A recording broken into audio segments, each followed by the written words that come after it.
Okay, exercise 8.3ல இப்போ third sum பார்க்கலாம். Third sum பார்த்தீங்கன்னா ஃபைண்ட் த ப்ராடக்ட். ஸோ இதுவுமே வந்து மல்டிப்ளிகேஷன் தான். எப்படி பண்ணுறோன்னு பாருங்கள். ஃபர்ஸ்ட் சம் ஏ ஸ்கொயர் இங்கே 2a power 22 into 4a power 26 அப்படின்ட்டுருக்கு. ஸோ இந்த மாதிரி இருக்கும்போது முதல்ல அந்த கான்ஸ்டன்டெல்லாம் மல்டிப்ளை பண்ணணும். அதுக்கடுத்து அந்த வேரியபிளில் என்ன பவர் இருக்குதுன்னு பார்த்து மல்டிப்ளை பண்ணணும். ஓகேவா? ஸோ ஃபஸ்ட்டு இங்கே என்ன இருக்குது? 1a square. அடுத்ததில் 2a பவர் 22. அடுத்ததில் 4 இன்ட்டு a பவர் 26ன்னு இருக்குது. இப்போ அந்த வேரியபிள் இங்கே a ஸ்கொயர், அதுக்கப்புறம் a power 22 into a power 26. இந்த மாதிரி நம்ம ஃபஸ்ட்டு எழுதிக்கலாம். ஓகேவா? இப்போ 1 into 2 2 4s are 8. So variable கரெக்டான ஆன்சர் கிடச்சாச்சு. இப்போ பார்த்தீங்கன்னா இந்த ஏலாம் பேஸ் எல்லாமே ஏ தான், சேம் ஏ தான் இருக்குது. ஆனால் பவரில் மட்டும் இங்கே 2, இங்கே 22, இங்கே 26. ஸோ அது எல்லாத்தையும் நம்ம ஆட் பண்ணணும். 2 + 22 + 26 எல்லாத்தையும் ஆட் பண்ணி ஆன்சர் எழுத வேண்டியதான். 8 a power 24 50 a power 50 8 into a power 50. இதுதான் ஆன்சர். இதை விட இதை சிம்பிளிஃபை பண்ண முடியாது. மல்டிப்ளை பண்ணி வரக்கூடிய ஆன்சர் இதுதான். ஓகேவா? ஸோ ஃபஸ்ட்டு இருக்கக்கூடிய அந்த முன்னாடி இருக்கிற கான்ஸ்டண்ட்டை கரெக்டாக மல்டிப்ளை பண்ணிவிட்டு ஏ பவர் அந்த வேரியபிளுக்கு மேலே என்ன பவரில் இருக்கோ அது எல்லாத்தையும் கரெக்டாக ஆட் பண்ணணும். ஓகேவா? ஓகே, நெக்ஸ்ட் செகண்ட் ப்ராப்ளம் பாருங்கள். இதே மாதிரி தான். 2/3 into XY minus 9/10 into x²y².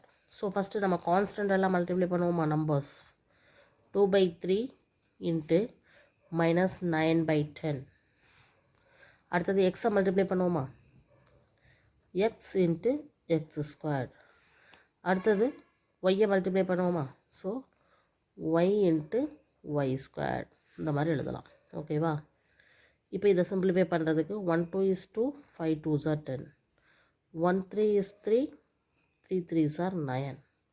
So minus 3/5 இதுதான் கான்ஸ்டன்ட் வேல்யூ கிடச்சிருக்குது. இன்ட்டு எக்ஸ் பவர் என்ன வருதுன்னு பாருங்கள். எக்ஸ் பவர் இங்கே பவரில் 1 இருக்குது, இங்கே 2 இருக்குது. So 1 + 2. Okay, 1 + 2 into y power என்ன இருக்குதுன்னு பாருங்கள். ஒய் பவரும் ஃபஸ்ட்டு ஒரு 1 இருக்குது, அடுத்து ஒரு 2 இருக்குது. So the answer is minus 3/5 x power 3. இதை ஆட் பண்ணியாச்சு. ஒய்யும் y power 3. So minus 3/5 into x³ y³ இதுதான் இதனுடைய ஆன்சர். இதுதான் செகண்ட் சம். கரெக்டாக என்ன பண்ணுறோம்? அந்த பவரை கரெக்டாக ஆட் பண்ணி எழுதுகிறோம். ஓகேவா? ஓகே, அடுத்த தேர்ட் சம் பார்க்கலாம். தேர்ட் சம் பாருங்கள், என்ன இருக்குது? Minus 10/3 p³. அடுத்தது 6/5 இன்ட்டு p³ அப்படின்னு இருக்குது. சரியா? ஸோ சேம் மெத்தடில் ஃபஸ்ட்டு கான்ஸ்டன்ட் எல்லாம் எடுத்துக்கலாம். Minus 10/3 into 6/5. அடுத்தது p வேரியபிள். ஃபஸ்ட்டு p இருக்குது, அடுத்து p³ இருக்குது. அதே மாதிரி q வேரியபிளில் ஃபஸ்ட்டு q³, அடுத்தது q இருக்குது. ஓகேவா?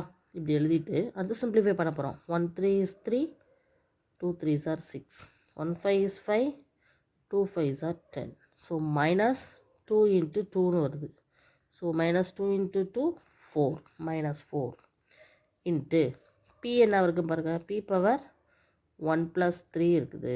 அதே மாதிரி q பவர் என்ன இருக்குது? 3 + 1 இருக்குது. எப்படி எழுதுகிறோன்னு தெரியுதா? இங்கே q பவர் 3, இங்கே q பவர் 1. ஒன்றும் இல்லைன்னா 1 இருக்குதுன்னு அர்த்தம்.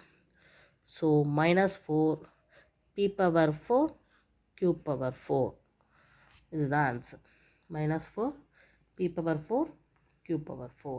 ஸோ இது வந்து தேர்ட் சம். ஓகேவா? இதே மாதிரி அடுத்து இருக்கக்கூடியது fourth some. Very very easy one. பார்த்தீங்கன்னா இங்கே கான்ஸ்டண்ட்டோ இல்லை மற்ற வேரியபிளோ இல்லை, ஒன்லி எக்ஸ் பவர் மட்டும் வேரி ஆகுது. அப்போ இது எப்படி எழுதலாம்? ஸோ எக்ஸ் பவர் ஃபஸ்ட்டு 1, அடுத்து 2, அடுத்து 3, அடுத்து 4 இருக்குது. ஸோ இது எல்லாத்தையும் ஆட் பண்ணால் x power 2 + 1 3, 3 + 3 6, 6 power 6 + 4 10. So x power 10. சிம்பிளாக ஆன்சர் வந்துடுது. ஓகேவா? Very easy one.